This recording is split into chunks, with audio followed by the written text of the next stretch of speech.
مصر للإرهاب ليست وليدة اليوم، فقد سبق وتغلبت عليه في نهاية التسعينيات. وإذا كان العالم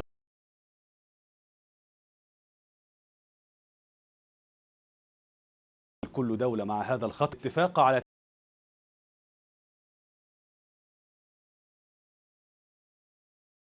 تفسير واحد لكلمة الإرهاب، فما الذي يمنع أن تتعامل كل دولة مع هذا الخطر حسب نظامها وحسب ما يتاح لها من الإمكانات؟ نرحب في حلقة اليوم بضيوفنا. معنا سيادة اللواء دكتور طارق خضر، رئيس قسم القانون الدستوري بأكاديمية الشرطة. نورنا سيادة اللواء. أهلا وسهلا. وكذلك بينضم إلينا في الاستوديو الأستاذ مجدي حمدان، عضو جبهة الإنقاذ. نورنا أستاذ مجدي. أهلا وسهلا. أستاذ مجدي، اسمح لي أبدأ معاك، وأنا بصراحة يعني حرصت إن احنا يكون معانا مواد للمشروع قانون مكافحة الإرهاب. وإنما في الأول يعني جبهة الإنقاذ طلبت أن يكون مثل هذه القوانين المقيدة لبعض الحريات أن تقر في أجواء برلمانية، أن تعرض على البرلمان. والبرلمان المفروض هيبقى إن شاء الله لو ربنا يعني ييسر الحال يبقى في شهر مارس اللي جاي، يعني كمان 4-5 شهور. طب هنعمل إيه من دلوقتي ل4-5 شهور؟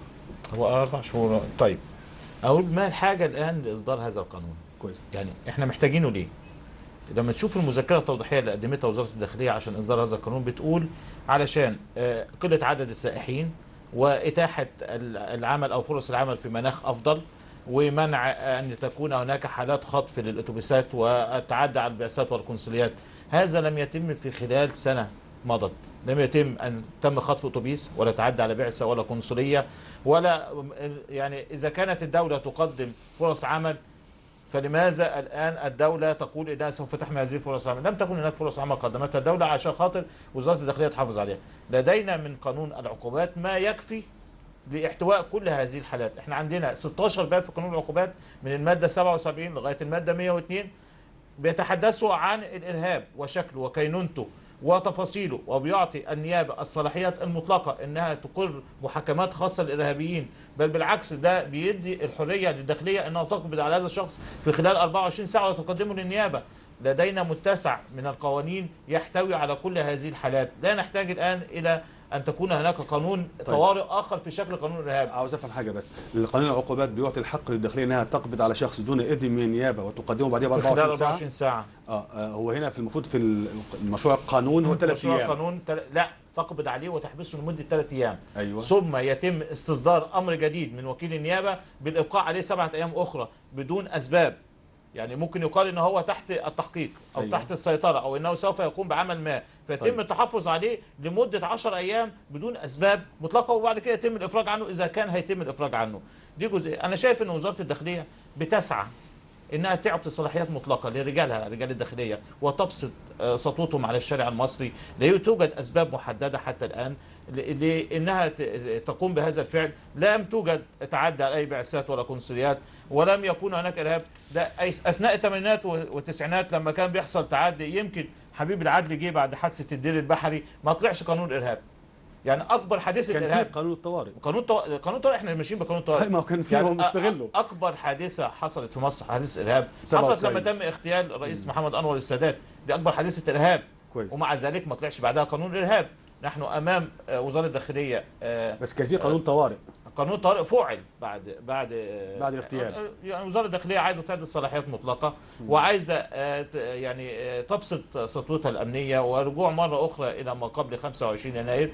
وشايف ان هم لم يتعاملوا مع الحاله الامنيه بالشكل اللي فيه كفاءه او في ابساط للسلطه الامنيه او ابساط لقوتهم في الشارع. وعشان كده هم بيحاولوا من خلال القوانين ان هم يفعلوا دورهم او يعطوا لنفسهم تواجد اكثر، او يكون لديهم قبضه امنيه على رجل الشارع ايا كان هذا الرجل. وفي حالات كثيره جدا بيتم القبض عليها. ويمكن احنا في قانون الطوارئ يعني كان في حادثه غريبه جدا، ان احد الضباط طلب حلاق ان هو يجي يحلق له دقنه، فالحلاق قال له يا باشا انا اسف انا مش فاضي دلوقتي، فالضابط راح مطلع امر اعتقال واتحبس الراجل لمده 4 سنين. ده امتى الكلام ده؟ ده اثناء تطبيق قانون الطوارئ اللي هو مسمى الان بقانون الارهاب الجديد. طيب سياده اللواء، الفكره نفسها يعني قبل ما نخش في التفاصيل، الفكره نفسها الى اي مدى بحاجه الان وزاره الداخليه الى قانون يحمي ظهرها في التعامل مع الارهاب؟ دعني اقول لسيادتك يا استاذ محمد ان الامر جد خطير، بمعنى ان وزاره الداخليه في حاجه الى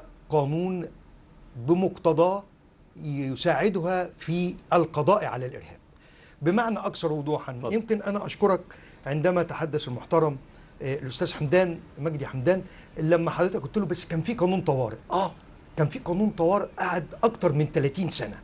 قانون الطوارئ الذي كان موجودا كان فيه نص مادة بتقول إن يمكن القبض على شخص دون اتباع الإجراءات الموجودة في قانون الإجراءات الجنائية. حكم بعدم دستورية هذا النص يوم 2/6، وسيادتك ما تستغربش من التاريخ، 2/6/2013.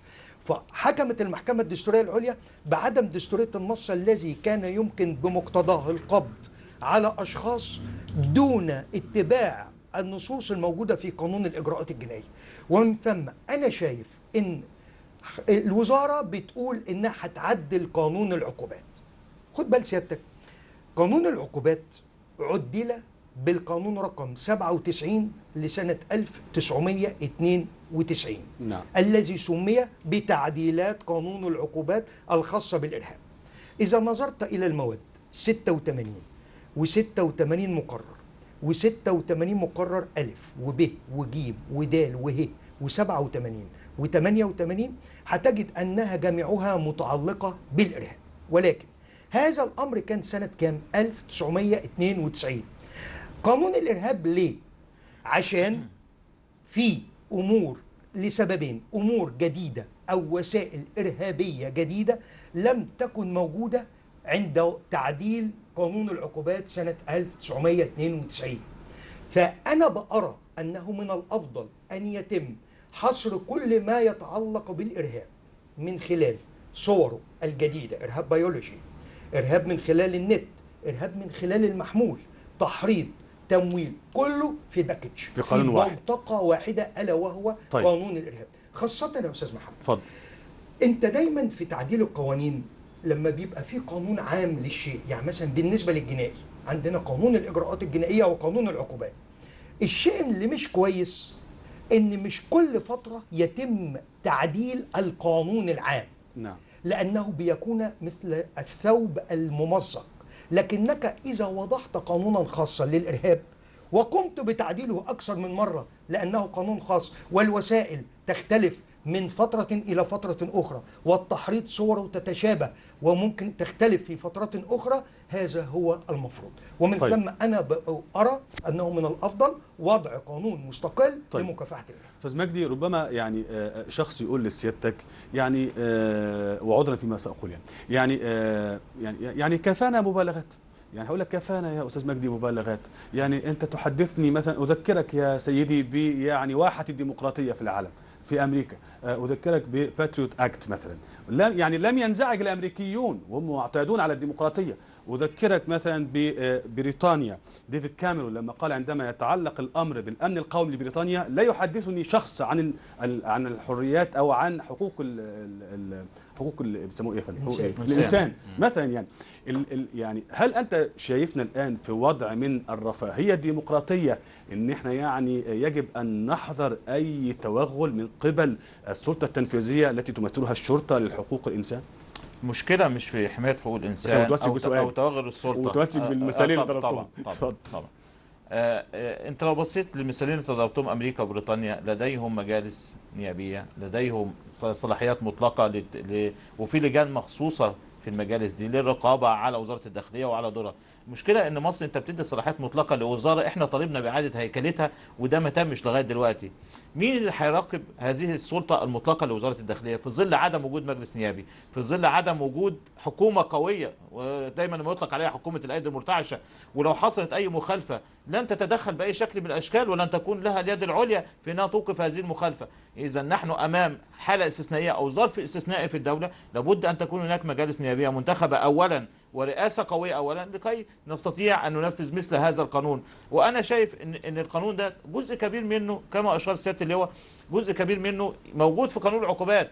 فلماذا نصنع قانون جديد؟ لماذا نصنع آلهة جدد؟ انما انت شايف ان امريكا وبريطانيا كان عندهم واحده كونجرس والثاني عندهم مجلس العموم، في مجالس نيابيه لديها رقابيه. طيب. وفي لجان متخصصه للرقابه على تنفيذ هذه القوانين. طيب هنا برضو سياده اللواء، ربما شخص يقول لسيادتك يعني الم نعتبر مما مضى ألم نعتبر من إطلاق اليد للداخلية ورجالها في عهد حبيب العدلي الذي يعلم الجميع أنه لم يكن يحفظ الأمن بل كان يحفظ النظام؟ ألم نسمع بعد ثورة 30 يونيو عن بعض حالات التعذيب في بعض الأقسام؟ لماذا نريد إرجاع العجلة إلى الوراء وتحصين من هم أصلا محصنون؟ هسمع إجابتك بعد الفاصل، ابقوا معنا مشاهدينا الكرام. يتضمن قانون الإرهاب إجراءات شبيهة بقانون الطوارئ، حيث يبيح لرئيس الجمهورية اتخاذ التدابير المناسبة للمحافظة على الأمن والنظام العام، بما في ذلك إخلاء بعض المناطق أو عزلها أو حظر التجول فيها، مع جواز أن تتخذ هذه الإجراءات بأوامر شفوية على أن تعزز بقرار مكتوب خلال 8 أيام. يعاقب بالسجن المشدد مدة لا تقل عن 10 سنوات كل من ارتكب عملا إرهابيا، وبالإعدام إذا ترتب على العمل وفاة أي شخص، وبالسجن المؤبد كل من قام بتمويل الإرهاب لفرد، وبالإعدام لكل من قام بتمويل جماعة إرهابية. وتحظر المادة 9 تطبيق وسيلة الرأفة القضائية بالنزول من عقوبة الإعدام إلى السجن المؤبد. ينص مشروع القانون على قيام نيابة استثنائية تحت مسمى نيابة الجرائم الإرهابية، ويكون لأعضائها سلطات أعضاء النيابة العامة وقضاة التحقيق ومحكمة الجنح المستأنفة، ومنح الحق لرؤساء النيابات بالاطلاع على حسابات العملاء وودائعهم وأماناتهم وخزائنهم في البنوك.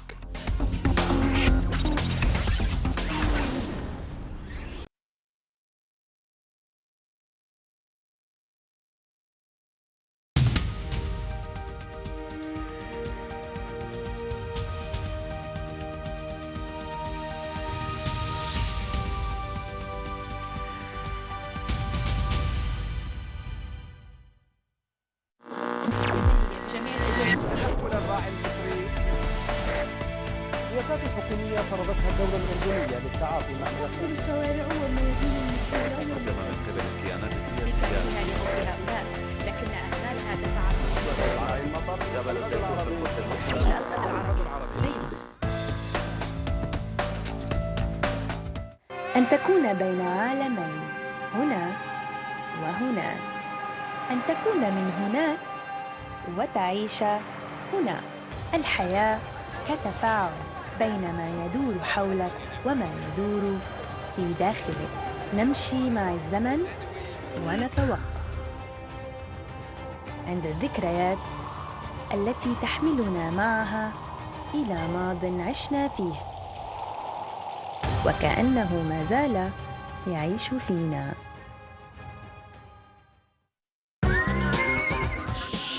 أنا جاي ألهمكم إن أنتوا تجربوا حاجة جديدة.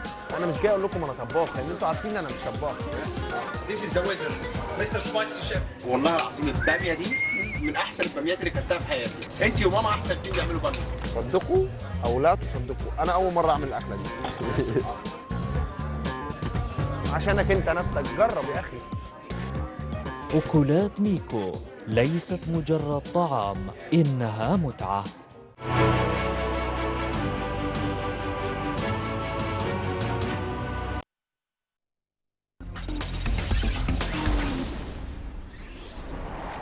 طيب، قانون مكافحة الإرهاب، يعني هناك من يوافق عليه، هناك من يقول أن هذا القانون يجب إقراره اليوم قبل غد، تحديدا قبل انتهاء حالة الطوارئ، هتنتهي يوم 14 من الشهر الجاري.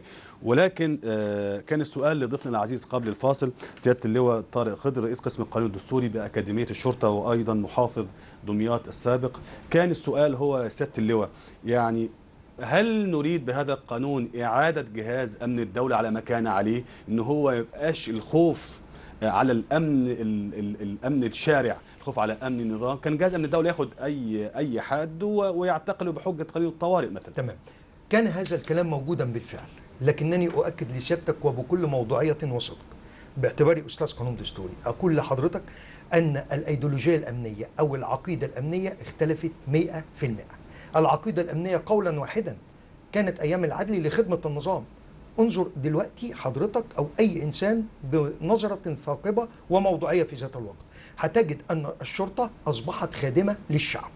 يمكن أن يحدث بعض التجاوزات من هذا الشخص أو ذاك، من ذلك الفرد أو ذلك الضابط، هذا الكمال لله وحده.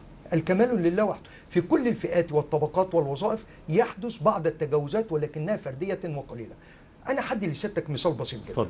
يوم 30/6 يا أستاذ محمد، هل الشرطة التي وقفت إلى جوار القوات المسلحة وهم الاثنين أعلوا الإرادة الشعبية ونفذوها تنفيذا كاملا وكانت ثورة بكل المعايير وبكل المقاييس، هل هذه مثل الشرطة التي كانت أثناء حبيب العدلي؟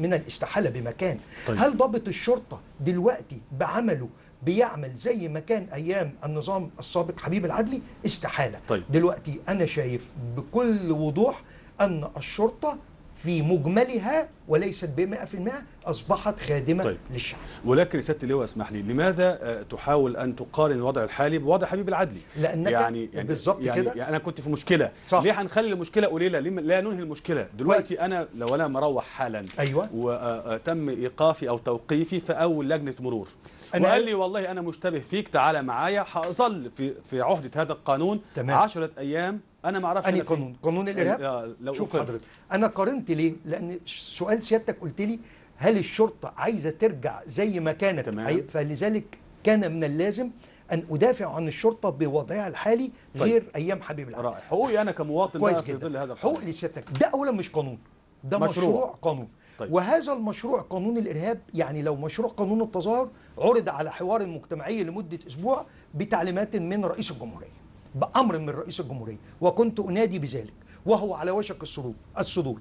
مشروع قانون الإرهاب لم يعرض على حوار مجتمعي، وإنما عرض من خلال النت. الأستاذ مجدي حمدان يجيب، طارق خضر يجيب، صحيح. الأستاذ مغربي يجيب، صح. وبالتالي لم يعرض على حوار مجتمعي. ألم يكن من الأقدر أن يتم عرضه على حوار مجتمعي ويمكن تنقيته المادة كذا والمادة كذا والمادة كذا، وبالتالي يتم تصفيته من بعض الأمور التي تكون ضربا في الحقوق والحريات العامة؟ يعني سيادتك ضد فكرة أن يتم توقيف شخص دون يعني اتهام صريح لمدة 3 أيام؟ طبعا. كويس. هل 3 أيام كافية ليكم في أجهزة الأمن للحصول على المعلومة المطلوبة؟ هذا من يعني كثير جدا كمان. يعني أنا بقولها لك صراحة، من كثير جدا جدا، دي مدة كبيرة جدا. 3 أيام مش هينام الراجل 3 أيام بالظبط. لذلك لابد من عرضه على حوار مجتمعي يا أستاذ محمد. طيب. يعني إحنا هو مش قانون، هو مشروع قانون، ويا ريت مشروع قانون في صورته النهائية. ده العلم سيادتك، مشروع القانون بعد الحوار المجتمعي لو تم هيرسل إلى قسم التشريع بمجلس الدولة، ومن يرأسه؟ نائب رئيس مجلس الدولة للتشريع. طب نسميه بالونة اختبار مثلا؟ ممكن. كويس. ممكن. طب استاذ مجدي اسمح لي بقى، انا عاوزين يعني ايه، ده الراجل هياخد من اول قلمين هيعترف على العيله كلها مش طيب احنا عاوزين بس نضع المشاهد الكريم كده في بعض التفاصيل يعرف تحديدا احنا بنتكلم عن ايه. برضه في نقطه مهمه جدا، هو معيار التفرقه ما بين المواطن والارهابي. ما هو دي بقى الصلاحيات المطلقه. الماده 2 حسب وفقا للماده الثانيه والماده الخامسه، الاثنين اشاروا الى حاجات كده يعني مشتركه. بيقولوا لسيادتكم ايه بقى؟ ان هذا القانون يسري على كل عمل يتم فيه استخدام القوه والعنف والتهديد كويس. او الترويع بغرض الاخلال بالنظام العام كويس. وتعريض سلامه المجتمع او مصالحه وامنه للخطر او ايذاء افراده، سواء ارتكبت الجريمه على متن وسيله نقل جوي او بري او مائي، وداخل في شويه تفاصيل. طبعا. استاذ مجدي عاوز منك تعقيب، يعني البعض يتخوف من ميوعة بعض الالفاظ. ده انت فين؟ ده انت بعدت عن الماده الاولى اللي بتقول ان المنظمه الارهابيه مجموعه مؤلفه من 3 اشخاص. طب احنا كده 3 منظمه ارهابيه. لا بس اكيد ليها بقيه. لا اكيد ليها بقيه الماده بهدف ارتكاب واحده او اكثر. طيب. وانت بتعرف منين؟ دي بقى دي دخلت تبع قانون النوايا بقى. دي تبع قانون النوايا. انا قاعد، احنا قاعدين 3 يتم القبض علينا، بعد كده ده ما كانوش بيفكروا في الارهاب، بعد 10 ايام يروح يمنا في الشارع. ده كانوا بيفكروا في حاجه ثانيه. 10 ايام ولا 3 ايام؟ ما هو 3 ايام وبعد كده يجيب 7 ايام ثاني. هيجيب من النيابه، يعني النيابه بتعلن بقى. طيب يعني دي اول مصيبه في القانون. لا المصايب الاولانيه في القانون. انا بصراحه ده اسمح لي بس طيب عشان ما نعديهاش. انا مش هعدي لك اي حاجه من المواد اللي انا عاوز بس اخد تعقيب سياده اللواء على الماده الاولى، اني انا بصراحه لا اجد فيها غضاضه يعني منظمه. قولها لنا تاني لو عاوز. هقول لحضرتك، هقولها لك تاني. المنظمه الارهابيه هي الجماعة المؤلفة من 3 أشخاص على الأقل بهدف ارتكاب واحدة أو أكثر من جرائم الإرهاب. ده في نقطة تانية، افرض 2 وعملوا عمل إرهاب ما يبقوش منظمة إرهابية. دي رائعة دي. أيوة دي حلوة. شوف هنا ال3 يعني هو حدد المنظمة الإرهابية، وزي ما الأستاذ مجدي قال في الشطر الثاني من النص إن بهدف القيام بعمل إرهابي. جه عرف ايه هو العمل الارهابي في المواد التاليه زي ما سيادتك قلت الماده الثانيه، ومن ثم هو امتى هتحدد انه عمل ارهابي؟ لو في الماده الثانيه والمواد التاليه له، لكن المنظمه الارهابيه على اساس انها 3 حدها الادنى. طب ما فيش 2 يعملوا منظمه ارهابيه؟ طالما القانون حددها باعداد، ليه عارف سيادتك حددها باعداد ليه؟ ليه؟ ب3 على اساس انه بيدي نوع من التواصل والقوه وتوزيع الادوار بينهم جميعا، وبالتالي سوف تجد انهم في اختلاف النوايا لكن الهدف واحد: تحقيق جريمه ارهابيه. طيب. او القيام بعمل ارهابي. طيب هاخد من استاذ مجدي يعني تعقيب على الصياغه نفسها، يعني الصياغه طبعا. ما هو الصياغه دلوقتي هي مش محدد لي يعني فكره الاخلال بالنظام العام طبعا مفتوحه قوي طبعا يعني. وبعدين يقصد بالعمل الارهابي كل استخدام للقوه او العنف او التهديد. يعني انا جيت رحت ماسك سياده اللواء ومعايا 2 ورحنا مهددين، وهطلع اللي في جيبك يا اما هضربك بالمطوه، بقيت انا ارهابي. يعني يا اما مؤبد يا اما اشغال يا اما اشغال شقه ومؤبد 25 سنه يا اما اعدام. يعني انت حاطط الصياغه نفسها. اصل الصياغه دي المشكله ان اللي صيغها وزاره الداخليه. يعني وزاره الداخليه حاطه قانون يعطيها صلاحيات مطلقه، يعني ترجع بقى، يعني مش ده اقوى مما ناخد تعقيب الصياغه يا استاذ محمد. اتفضل. يعني لما وزاره الداخليه او حتى زي ما مجلس الوزراء بيصيغ او وزاره العدل اداره التشريع في وزاره العدل بتصيغ، لما بيروح لمجلس الدوله هو بيراجع الصياغه وبيراجع كل كلمه مرنه مطاطه او منضبطه. يعني مش عايزين نمسك في الصياغه ونقول ان الصياغه مطاطه. النظام العام، ايه هو النظام العام؟ كويس. طالب سنه ثانيه في كليه الشرطه يعرف ايه هو النظام العام. إيه هو طالب سنه ثانيه في كليه الحقوق يعرف ايه هو النظام العام. النظام العام له مدلول تقليدي ومدلول حديث. المدلول التقليدي الامن العام، الصحه العامه، السكينه العامه. المدلول الحديث الى جانب ال3 اللي انا قلت لسيادتك عليهم: الامن العام والصحه العامه والسكينه العامه، النظام العام الاقتصادي والنظام العام البيئي وجمال الرونق والرواء. كل ديت من مدلولات النظام العام.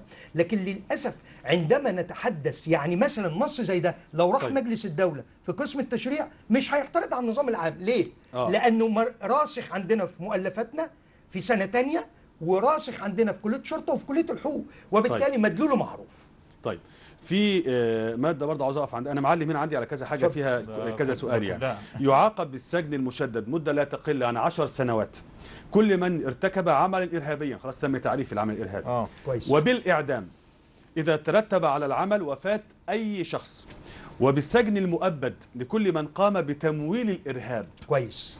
بتمويل الارهاب. ايوه. سواء كان فرد أو بالإعدام لكل من قام بتمويل جماعة إرهابية، كما يعاقب الإعدام أو السجن المؤبد كل من أنشأ أو أسس أو نظم أو أدار جماعة إرهابية. كويس. هنا أنا عندي برضو تخوف بصراحة. إيه؟ يعني فكرة التوسع الرهيب في أي شخص بيمول جماعة توصف بأنها جماعة إرهابية ياخد إعدام. كده ممكن نلعب سياسة. مش كمان على هنا التصنيف الأسلحة التقليدية وغير التقليدية. يعني سعادتك لو باشي ومعاك مبلغ وشك فيك هيقول لك لا ده اسلحه غير تقليديه تعال. كويس. اهو. او كاتب حاجه على تويتر او كاتب حاجه على تويتر او فيسبوك. ده انت غير تقليدي تعال، ده انت مؤبد او اعدام. كويس. ده يعاقب. مش ده ايه ده كمان. انت لو واحد مثلا مسلفك فلوس او انت بتسلف فلوس من حد والراجل ده اتمسك او انت هو بالسلامه. انا بس عندي سؤال. حتى لو انت بتديله فلوس يعني عندي سؤال. التمويل والجماعه الارهابيه من يطلق على هذه الجماعه انها جماعه ارهابيه؟ كويس جدا. طيب ما هو اتفضل يا فندم. لا اتفضل يا استاذ مجدي. لا تعرف. طيب في جزئيه كمان مهمه جدا، ان انت لو ضربت حد على فنون القتال الكاراتيه وغيرها اصبحت بتؤدي العمل ارهابي، وده حسب الماده 15 من القانون.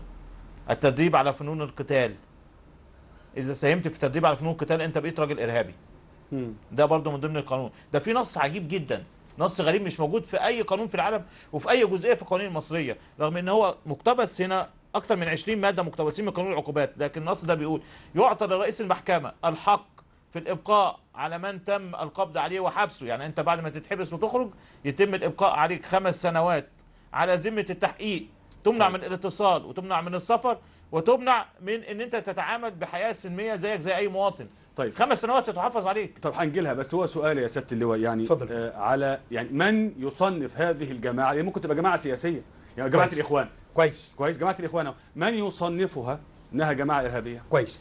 هنشوف اللي في الماده الثانيه اللي حضرتك ضربت امثله ليهم، هل ما قاموا به وهم منظمة إرهابية على الأقل عددهم 3 وكانوا قصد الترويع والتخويف واستخدام العنف كذا، يبقى جماعة إرهابية. يمكن التمويل ستة. عندي سؤال. اتفضل. أنا عندي هنا في المادة الثانية أيوه ان ربما اي فصيل سياسي سهل قوي اعتبر ان هو جماعه ارهابيه. خلي بالك انت مش حكايه سهل ولا صعب، حسب الصياغه دي. حكايه انه بيقوم بتحريض او بقوه او باستخدام العنف او التلويح به او الاخلال واستخدام دور العباده او دور العلم او محاوله اثاره الذعر والراي العام، كل ده بتدخل. لكن التمويل يمكن سيادتك يعني انتقدتها يا استاذ محمد. الارهاب مش جريمة عادية، دي جريمة دولية. يعني ايه دولية؟ عالمية. يعني ممكن تتم في مصر، أطرافها يبقوا من 5 6 دول، والتمويل من دولة أو 2. صح؟ طيب دي أطرافها. صحيح. إذن التمويل، هل تعلم لو كان التمويل جه هنا السجن المؤبد كنت هعترض وأقول لك ده لابد من الإعدام؟ لأن قصة الإرهاب إيه؟ التمويل ذاته، في تمويل يبقى في إرهاب. طيب هو طبعا هو الخلاف حتى مش يعني مش بس بين الرأيين او بين حتى الاشخاص، ده حتى يعني التيارات السياسيه نفسها مختلفه حول هذا القانون. صح. ربما الحزب المصري الديمقراطي قال ان هذا المشروع لقانون مكافحه الارهاب يعكس تماما فشل الحكومه الحاليه. ابقوا معنا بعد الفاصل مشاهدينا الكرام نشوف موضوع الثوره. هذا القانون يقال عنه انه سيوئد اي ثوره قادمه. ابقوا معنا.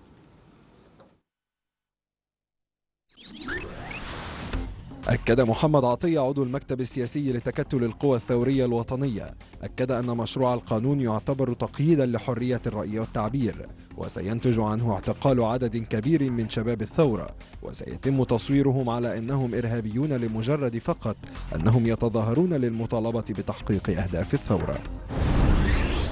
قال اللواء حامد الملاح عضو المكتب التنفيذي للجبهة الشعبية لتفويض الفريق السيسي رئيسا لمصر، قال إن قانون الإرهاب الذي أعدته وزارة الداخلية مهم وضروري في الوقت الحالي للقضاء على البؤر الإرهابية الإخوانية التي تمتلئ بها محافظات وضواحي مصر. قال الدكتور عماد الفقي أستاذ القانون الجنائي إن القانون يكرس لصلاحيات عضو النيابة العامة ويخل بمبدأ الفصل بين سلطات الاتهام والتحقيق والحكم، مما يؤدي إلى الإخلال بضمانة المحاكمة العادلة، فكيف تكون النيابة العامة هي الخصم والحكم في ذات الوقت؟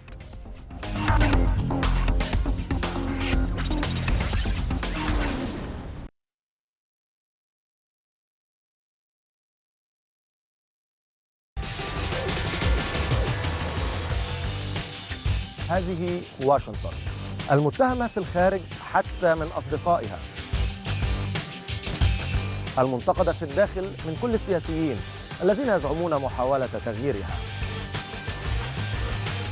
ومعكم عبر الأطلسي نرصد ما يحمله الغد منها ولها. محمد السطوحي.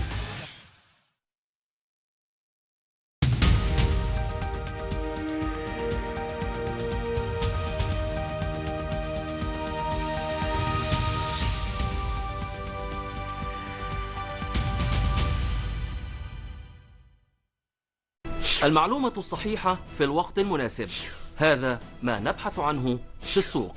انتظروني ياسر رشدي على الغد العربي. كل ما يدور في البورصات العربية والعالمية، آخر تطورات دنيا المال والأعمال، رصد شامل كل مساء. انتظروني في السوق أنا ولاء غانم على الغد العربي.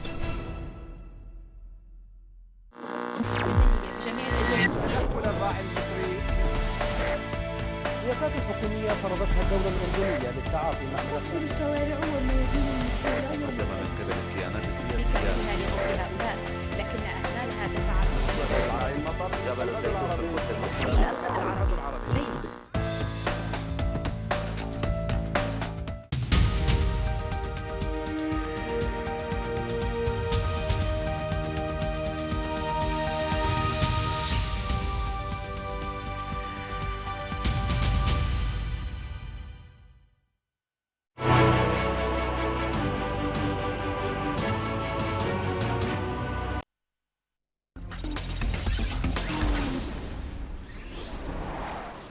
يعني حالة من الجدل يعني أطلقها كده في العنان هذا المشروع لقانون مكافحة الإرهاب.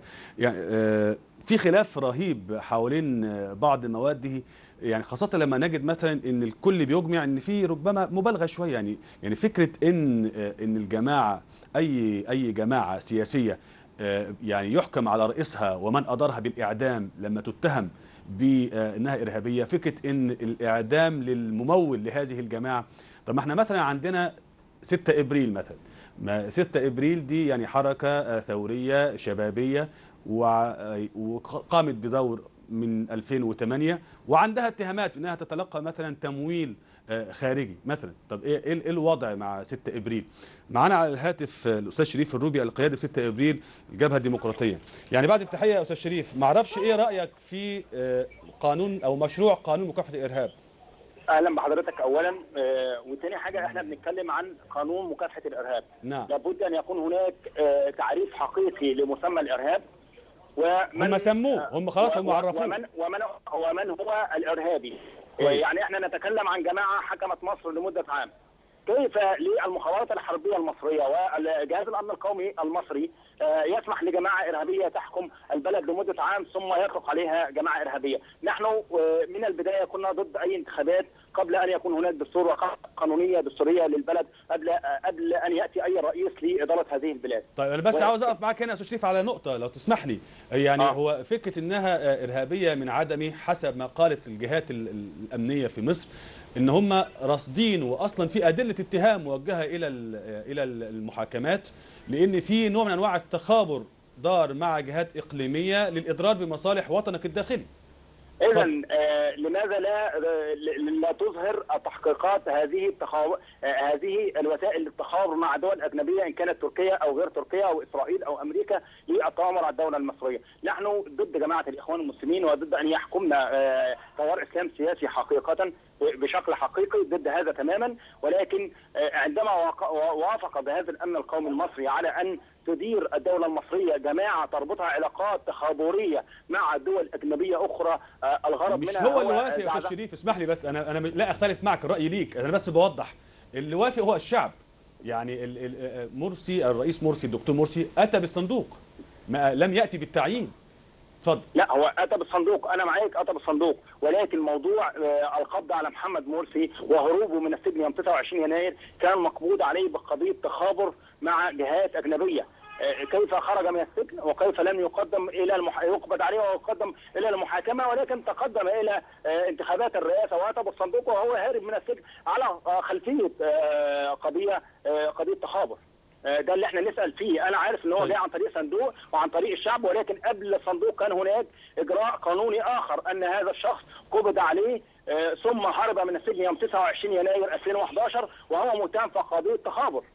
فكيف للجنة الانتخابات ولجهاز الامن القومي المصري قبل ورق هذا الشخص الهارب من السجن؟ طيب. والمتهم في قضية رئيسية وهي قضية تخابر مع جهات أجنبية. طيب لو بصينا لبكره يا أستاذ شريف، وده سؤالي الأخير ليك، يعني لو بصينا لبكره دلوقتي مشروع القانون الإرهاب أو مكافحة الإرهاب بيقول لسيادتك إن يعني يعاقب بالإعدام كل من يتلقى دعما أجنبيا، وعندنا 6 ابريل يعني في اتهامات بانها تلقت اموال اجنبيه، ما اعرفش ايه رايكم يعني في الكلام ده؟ انا اتمنى اللي عنده اي دليل اي حد تحصل على معونات او تمويل اجنبي يخرج باوراق رسميه لدى وسائل الاعلام والنيابه العامه ويقول هذا تقاضى مبلغ كذا من الجهه الفلانيه، ونرجع قضيه التمويل للمجتمع المدني. كل منظمات التابعه للحزب الوطني، طيب يعني وعلى راسها منظمه علاء محمد حسني مبارك كانت تلقى تمويلا من الخارج. طيب يعني سيادتك ما عندكش مشكله مع الصياغه دي؟ أنهي صياغه؟ اللي هي مفادها ان يعني يعاقب بالاعدام كل من يتلقى. لو هناك مجموعه او جماعه تتلقى تمويل لتخريب البلاد وزعزعه امن واستقرار البلاد، لابد ان تحاكم طبقا للقانون المصري. طيب الأستاذ شريف الروبي القيادي ب 6 ابريل الجبهه الديمقراطيه، شكرا جزيلا لمداخلتك. يمكن سياده اللواء كان في برضه بعض التخوف في يعني ما ممكن نسميه انه وأد لروح العمل السياسي في الشارع. مش عايز اقول كلمه ثوره ثانيه لان يعني مش كل يومين ثلاثه هنطلع ثوره بس يعني ايه المشاركه حتى في الشارع. تمام. فمثلا هنا انا عندي ماده بتقول ان العقوبه ب10 سنوات لكل من حاول بالقوه او باستخدام اي وسيله من وسائل الارهاب اللي هي بقى تمام اللي عرفناها قلب او تغيير دستور الدوله او نظامها الجمهوري او شكل الحكومه، ويعاقب بالإعدام كل من يشكل عصابة أو جماعة. هنا وصفتهم بأنهم يعني ليس إلا عصابة أو جماعة أيوة. لهذا الغرض. تمام. يستقيم ده إزاي مع يعني ما نتحدث عنه الآن من روح ثورية ومن موجة أولى وموجة ثانية؟ كويس. لابد أن نفرق يا أستاذ محمد بين قلب نظام الحكم وحماية مصر.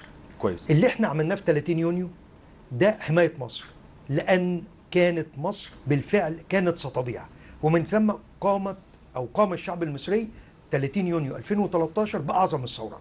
طيب، لكن ما يحدث إذا كانت الأمور مستقرة والشعب راضي تمام الرضاء، ثم يأتي البعض لمحاولة الضغط لقلب نظام الحكم أو تغيير شكل نظام الحكم الجمهوري أو تغيير الدستور بالقوة، وهذا لا يكون رأيا عاما للشعب. يعني 30 يونيو ده كان رأي عام للشعب، ثورة، لكن من يحاول ذلك هذا لا يدخل في مجال الثورات، وإنما يدخل في مجال استخدام القوة والعنف لقلب نظام الحكم من جمهوري إلى أمر آخر، أو محاولة تغيير الدستور ولو بالقوة. ومن ثم أنا بأرى أن الصياغة ليست جيدة. كويس. ولكن الفكرة جيدة. من الذي سيقوم بضبط الصياغة مع الفكرة ومع الوضع في الاعتبار شيء غاية في الأهمية للسادة المشاهدين. تفضل. حماية الأمن القومي أعلى من أي شيء، بمعنى وضع الأمور في نصابها الصحيح وضبط الصياغة ووضع مراعاة الأمن القومي والنظام العام اللي سيادتك كنا بنتكلم فيه في أول الحلقة. هو قسم التشريع في مجلس الدولة هيظبط الصياغة، لكن الصياغة أنا مع سيادتك إنها ليست جيدة، لكن الفكرة جيدة. طيب. لأن ديت النص اللي حضرتك قريته يا فندم ليس بمجال ثورة، وإنما بمجال تغيير بالقوة، وبالتالي أنا أؤيده مع ضبط الصياغة، لأن الصياغة ركيكة جدا. طيب أستاذ مجدي، ربما عاوز منك تعليق على نفس المادة، وأنا عارف طبعا رأيك مسبقا فهقول سؤالي. يعني إحنا مش كل سنة بقى هنطلع ثورة كده، يعني مش هنخلص. طبعا. وبعدين الثورة يعني تاخد قرار يا تكمل نفسها يا خلاص، مفيش حاجة اسمها نص ثورة، لأن لو عوقبت في مثل وجود هذه الصياغه هتبقى نصف ثوره. واخد بالك؟ طيب، ما هو يعني احنا هنقول بقى الحل بقى. اتفضل. يعني الحل بعيد عن القانون، لان القانون ده شايف ان هو عباره عن قانون طوارئ وانقسم لقسمين، قانون تظاهر وقانون ارهاب، والاثنين يعني موجودين علشان خاطر يحدوا من التظاهر تماما او من تواجد اي قوه مؤثره. عشان كده احنا حتى 19/11 اللي جاي ذكرى محمد محمود كلنا متخوفين ان يحصل فيه مشاحنات ويحصل فيه جماعه تخش وسط المتظاهرين وتعمل مشكله وتعمل قتل فعشان كده الوزاره او حكومه الدكتور حازم ببلاوي اعلنت ان قانون التظاهر هيخرج في 48 ساعه رغم تحفظنا على 4 مواد رئيسيه واتكلمنا فيها قبل كده ومش هاخد فيها تاني. الراي الاولاني بيقول ان في لابد ان احنا نعمل مصالحه، وبعد المحاكمات يا جماعه لابد ان تهدى الامور شويه ويبقى في توازنات. ده رايين في السلطه. الراي الثاني بيقول ان لا، لابد ان تكون في يد قويه وفي سلطه تبسط عن طريق القوانين، ولو كانت هذه القوانين موجوده قبل 25 يناير زي ما قال الاخ في مجلس الشعب اضربوهم بالنار المتظاهرين في ميدان التحرير، كنا زماننا دلوقتي مضروبين بالنار. ولو طلع القانون ده وجه حاكم اخر غير منصف او غير عادل واردنا ان نخرج عليه كشعب مصري ثم اطلق علينا النار، ناخد قرار بقى نطلع كلنا، يعني ناخد قرار نخرج كلنا ثوره مكتمله، مش هتخرج جماعه مكونه من 30. يعني محمد مرسي، يعني احنا بقالنا على مدار العام بنتظاهر ضد محمد مرسي، ولولا الموقف الثابت لنا منذ الاعلان الدستوري لغايه ما سقط يوم 3/7 الاعلان الوقوف الثابت للمعارضه المصريه ما كانش ساقط محمد مرسي مع تجمع الشعب المصري، لان الشعب دائما ما يسبق اي قوه سياسيه او اي قوه ثوريه. وده حقيقه فعلا، يعني هم اللي سبقونا واحنا كملنا وراهم. لولا خروج الشعب المصري ما كانش سقط النظام ده.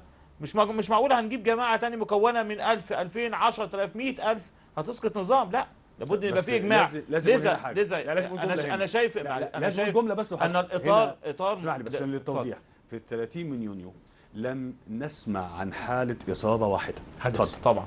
طبعا فاذا ده لا يخالف النص عندي. و25 يناير ما كانش في اصابه، الاصابات 28 يناير لا، والحقيقه ان مساء 25 كان في اصابات من قبل الشرطه المتظاهرين.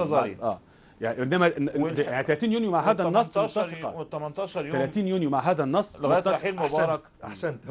ما كانش في اي حاجه. انا بس بحاول اطلع منه المعلومه. انا مش يعني لست معترض على هذا الطرف. لكن القانون في مجمله لا يصح ان هو يصدر. عبارات مطاطه كثيره جدا وتؤلب على كذا وجه، ويمكن ان يتم القبض على اشخاص عاديين جدا. ولنا في مراسل القناه الفضائيه عبره اللي تم اخذه في الشارع وهو يؤكد انه مراسل القناه، وتم حجزه وتعليقه وضربه وغيره. يعني لو هناك حلول ممكنه للحكومه، يمكن الحكومه انها تشغل الناس، تشرك الناس، تحل البطاله. طيب احنا عندنا يعني فاصل وعايز اقفل الحته دي. طيب عندنا طب هقول لك حاجه بس قبل الفاصل ناخدها بس بسرعه عشان نقفل الحته دي خالص.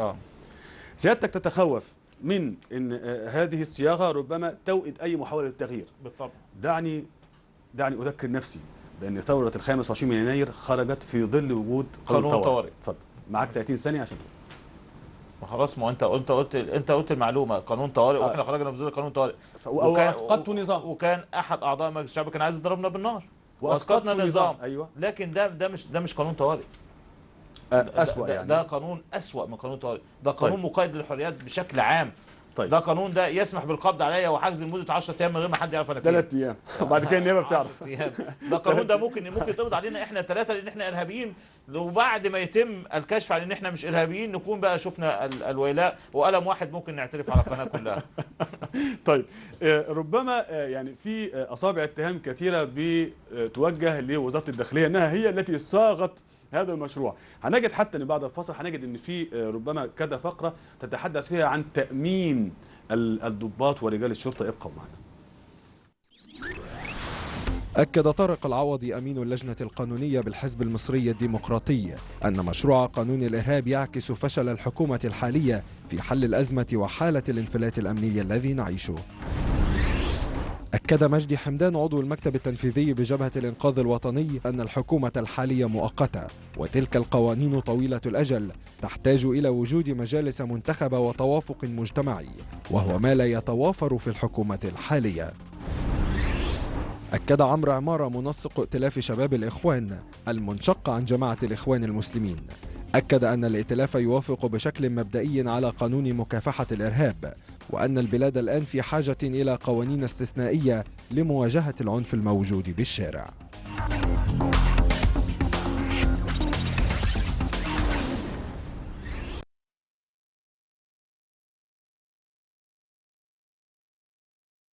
أن تكون بين عالمين، هنا وهنا، أن تكون من هناك وتعيش هنا. الحياة كتفاعل بين ما يدور حولك وما يدور في داخلك. نمشي مع الزمن ونتوقف عند الذكريات التي تحملنا معها إلى ماض عشنا فيه، وكأنه ما زال يعيش فينا.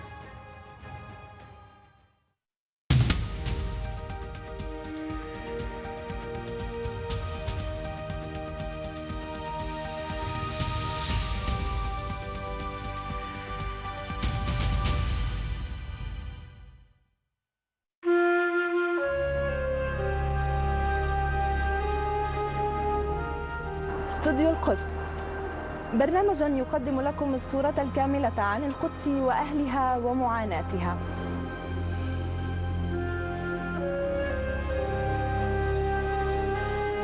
البرنامج يحاول توضيح الصورة بكامل أبعادها عن الاستيطان، الانتهاكات بحق المقدسيين، ومحاولات تهويد المدينة المقدسة.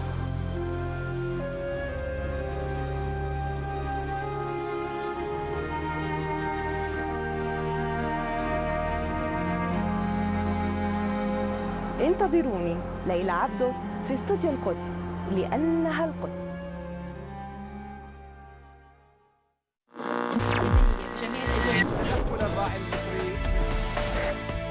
السياسات الحكومية فرضتها الدولة الأردنية للتعاطي مع الشوارع وميادين المشكلة عندما أكد الكيانات السياسية لكن أهمالها تتعرض المطر جبل الزيتون في القدس المصري. الغد العربي.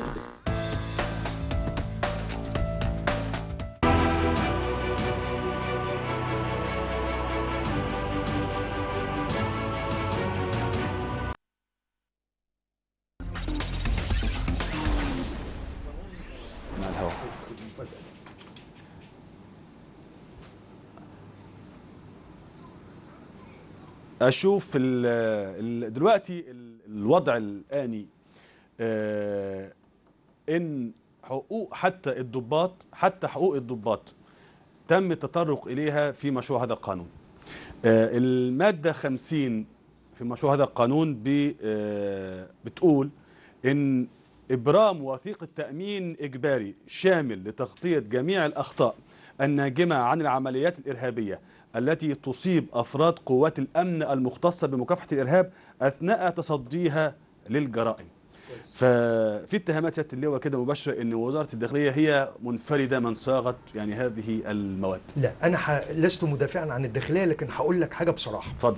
فاكر يا استاذ محمد لما كنا بنتكلم على هيكلة وزارة الداخلية ولا بد من سن قانون، وانا قابلت اللواء احمد جمال عندما كان وزيرا للداخلية ورجل متفاهم جدا، واللواء محمد ابراهيم الحالي قابلت سيادته قلت له لابد من سن قانون لحماية ضباط الشرطة، وكان متفهما اللواء جمال واللواء محمد ابراهيم لابد من سن قانون لحماية ضباط الشرطة.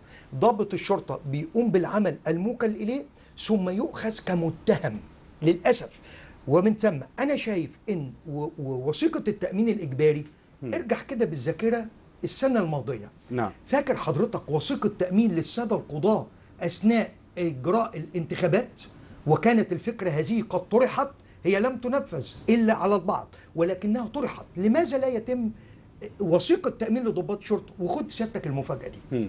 هل تعلم أن في فرنسا تعويض ضحايا الجرائم الإرهابية من الشرطة ومن المدنيين يتم من خلال حاجة اسمها المسؤولية الاجتماعية أو ما نطلق عليه صندوق الضمان الاجتماعي؟ يتم في مترو حدث أبرياء موجودين وحدثت قنبلة وتم تفجيرها، توفى وأصيب بعض الأشخاص من الشرطة ومن المدنيين. في فرنسا قانون مكافحة الإرهاب أو التعديل على قانون العقوبات في فرنسا بيتم التعويض من صندوق الضمان الاجتماعي. ومن ثم أنا بأؤيد إبرام وثيقة تأمين إجباري لحماية ضباط الشرطة من إصابات، أو إذا ما توفى أحدهم أو ما إلى ذلك يتم صرف المبلغ للورثة طبقا للأمور. ولكن هذا أمر طيب، لماذا لا نقول ولا نجيب أو نحضر أو نقارن بين دولة مثل فرنسا؟ وأنا كاتب بحث في هذا الموضوع بالتفصيل. طيب أستاذ مجدي. أنا شايف طبعا هي يعني زي ما قلت إن الداخلية بتحاول بقدر الإمكان تحصن نفسها بأي شكل من الأشكال. وعلى فكرة في نصين للقانون على النت، يعني يمكن النص معاك ده فيه كام مادة؟ أنا في نص تاني فيه 49 مادة. لا أنا عندي 50 عندي 57. أنا هنا في اللي معايا أنا 49 مادة لو نازل في إحدى الجرائد اللي هي مصر اليوم. كويس. لكن يعني أنا بقول إن ممكن من حق رئيس الجمهورية إذا كان يريد أن يبسط قواته الأمنية منطقة زي منطقة سيناء أنها يعلنها منطقة كوارث. لو أعلن هذه الجزئية منطقة كوارث يعطي صلاحيات مطلقة للضابط إن هو يقبض على أي إرهابي أو مجموعة إرهابية، واخد بالك حضرتك، وتبقى دي منطقة محددة لكن لا تفرض على كل الجمهورية، خاصة إن إحنا يعني خارجين من بعد ثورة ولابد إن إحنا نحس إن في قدر من الحريات ومن الحقوق بجانب الواجبات بالطبع. يعني أنا مش هخفي الواجبات، لكن ده ما يبقاش في إطار تكتيفي، ما يبقاش لابد أن نعمل إعادة هيكلة وزارة الداخلية. أولا إوصال مفهوم الحريات للضابط الداخلية من أول ما بيخش الكلية لغاية لما يتخرج، لابد يبقى عنده مفهوم عام للحريات العامة، وإزاي إن المواطن أيا كان هذا المواطن له حق في ان هو له حقوق وله عليه واجبات. دي جزئيه هامه جدا تبقى في سلوكيات ضباط الداخليه. دي لم تتواجد القانون ده هيرجعنا للدوله الامنيه تاني او لامن الدوله تاني. المشكله مش في بسط الحاله الامنيه، المشكله ان مفيش مقومات قادره تستخدمها الحكومه علشان تعلي من شان المواطن. يعني لا في فرص عمل، ولا قادره تنشط السياحه عن طريق الهيئه العامه للاستعلامات اللي ماتت ومات دورها، ولا قادره تعمل فرص عمل، ولا قادره تعمل شراكه مجتمعيه حتى في القوانين. يعني القوانين بتروح من غير شراكه مجتمعيه، بتتصدر والناس بتسمع عليها على النت. قانون التظاهر، حتى الجرافيتي يا راجل، تتخيل ان عملوا قانون قانون الجرافيتي ان العقوبه فيه 4 سنوات بينما القتل الخطأ 3 سنوات. ده مش موجود في اي حته في العالم. انت دلوقتي بتكبح جماح ثوره وبتكبح شباب ثوره وبتحاول انا عندي 10 سنوات الجرافيتي 10 سنوات. 10 طيب وصلت عندك 10، انا كانت وصلتنا 4. والقتل الخطأ 3 سنوات. يعني احنا طب وليه الحكومه مش قادره تسيطر على او تعمل تسيير اعمال، وليه طيب. دايما مهتمه بالقوانين اللي دايما مش عارف. انا مش دي مش ممكن تكون حكومه الثوره باي شكل من الاشكال. طيب يعني انت حكومه مؤقته بس في ظرف نقطه استاذ استثنائي. محمد بعد اذن سيادتك. الاستاذ مجدي حمدان اثار نقطه طيبه جدا، انا بطمن سيادتك والاستاذ مجدي وكل المشاهدين. اتفضل. لما قال ان تدريس حقوق الانسان لطلبه الكليه ده تم بعد مش 30 يونيو، من بعد 25 يناير 2011. معظم المناهج اللي بياخدها طلبة كلية الشرطة والمقررات الدراسية في العلوم الشرطية تم تغييرها تماما بما يتواكب مع حماية حقوق الإنسان وحرياته، وإن العقيدة الأمنية لخدمة الشعب. أطمن حضرتك يا أستاذ مجدي، هذا الكلام تم تغييره بالفعل، وخدنا هذا الكلام في مجلس إدارة الأكاديمية وتم تنفيذه، ووزير الداخلية وافق حتى على الضباط اللي بياخدوا فرق تدريبية بعد تخرج. انا في حاجه بس عاوز اسال فيها في الماده 49، انا عندي فيها لبس كده. اتفضل. الماده 49 بتتيح لرئيس الجمهوريه اتخاذ التدابير المناسبه للمحافظه على الامن والنظام العام، بما في ذلك اخلاء بعض المناطق او عزلها او حظر التجوال، ولا اللي عاوز اسال فيه كويس. اذا قام خطر جريمه ارهابيه، او اذا قامت حرب او كارثه طبيعيه او بيئيه. كويس. مع جواز ان تتخذ هذه الاجراءات باوامر شفويه يجب ان تعزز بقرار كتابي خلال 8 ايام. اللي انا عاوز اسال فيه وفاضل لنا دقيقتين، يعني ايه فكره ان حظر التجوال؟ كويس. لان البعض كان بيقول ان حظر التجوال عندهم مشكله هم يوم 14 نوفمبر، هذه الحكومه عندها مشكله يوم 14 نوفمبر، ما فيش حظر، عندنا دبابات تحت ومدرعات لازم هتمشي، فهذا القانون يقر بقاء حظر التجوال اذا ما اعلن رئيس الجمهوريه منفردا. وده التفاف على الاعلان الدستوري. كويس. شوف، انت عندك قانون الطوارئ رقم 162 لسنه 58 وحاله الطوارئ، لما بتعلن حاله الطوارئ بتطلع القانون ده من الدرج وبتشتغل بيه. طيب حاله الطوارئ هتنتهي 14 نوفمبر، يبقى قانون الطوارئ هيدخل الدرج مره ثانيه. طبقا لمشروع قانون الإرهاب في هذه الحالة هو بيأخذ جزء من قانون الطوارئ الذي لا يطبق إلا في حالة الطوارئ، بيأخذ جزء من قانون الطوارئ ويتطبقه بس في حالة إيه؟ جريمة إرهابية شديدة أو كوارث طبيعية. إذن هو بيأخذ جزء منه بيطبقه طبقا لحماية النظام العام. طيب. زي ما قلت لسيادتك يا أستاذ محمد وهكررها، الأمن القومي لابد من حمايته بكل أسلوب، بدلا من أن نترك مصر لمن يعبث بها ويضرب بها مقدراتها، وحينئذ سنبكي بدلا من الدموع. طيب عندنا دقيقة ولازم أسألك عن حاجة. زي ما قال طارق بيه، يمكن هو أكد على كلامي إن قانون الطوارئ ينقسم إلى شقين، قسم منه يسمى بالإرهاب والآخر يسمى بقانون التظاهر. طيب عندنا دقيقة عاوز أسألك على حاجة، عشان احنا محايدين خالص، حتى المتهم له حقوق بالطبع، للمتهم أن يطعن بدون رسوم على قرار الحبس الصادر ضده، وأن تفصل المحكمة في الاستئناف بقرار مسبب خلال 4 أيام. وإذا ده هو محبوس 10 أيام، يبقى ازاي خلال 4 ايام؟ هو مكتوب كده اهي، يعني في ماده اهي مكتوبه كده. طيب اقول لك على المفاجاه. 30 ثانيه. اقول لك على المفاجاه. 30 ثانيه. المفاجاه اللي انا كنت قلت لك من اول حلقه. اتفضل. ان السيد وزير العدل اليوم صرح تصريح بان قانون الارهاب لن يطبق، وسوف يطبق قانون التظاهر، وسوف يرجع قانون الارهاب الى مجلس الشعب القادم. طيب احنا عندنا معلومه قلناها في الاول بتقول ان وزير العدل طلب بعض التعديلات الاول على قانون العقوبات، اذا ما تمت الموافقه على هذه التعديلات سيرجئ ربما العمل بمكافحه الارهاب.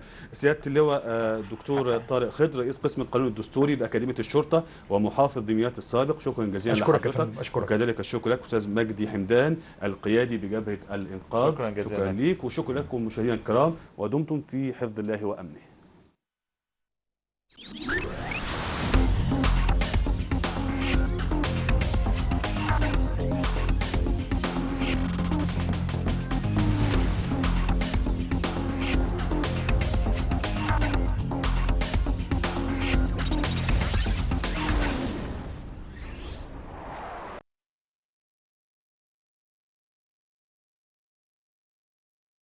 الواقع الفلسطيني. 65 سنة تحت الاحتلال لا أخذ حق ولا باطل من الشعب الفلسطيني، كلكم كذابين. الحقيقة التي تخشونها. الشعب حال البين حاله، احنا تحت 60 سنة واحنا